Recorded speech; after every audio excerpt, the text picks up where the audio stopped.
Tufuna fanatinanga Nanga tanga faibata mwara Fitaino Natono fano fanga vade Nefano famana bade Oh no Stian deje biro Sing na vyana mola po 100%! 100%! Ino lantanong Zay magnampirong fandiana. Afahita olo mangirbola antaniana fo. Boavlefika. Kara hela. Hela mitsy zahat satria aty zay nirantsika nipetraka ato ody fotoagna mbo tsapako filaminana. Kumana to faritanao antsika kofa mana. Afody fa mamembo. Zaza tosa. Fa za io misy raha antaniananao. Ino mo lana misarikana ndraiky eky sanao? Zany mitsy raha tsy azoko aminariva iavy.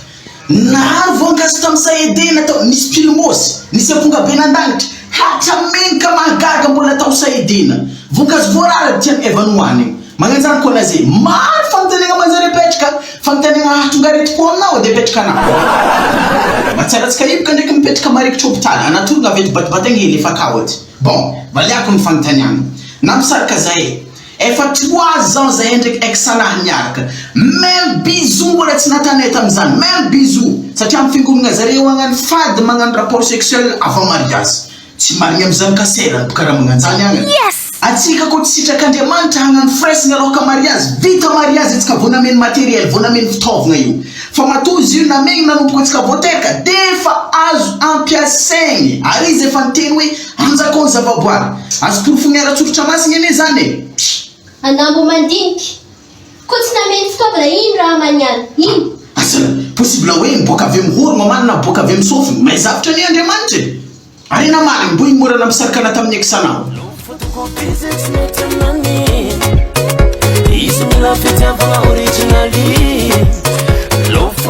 Lapon tsy sexe. Anao fa première amoronaka. Oh, zany io?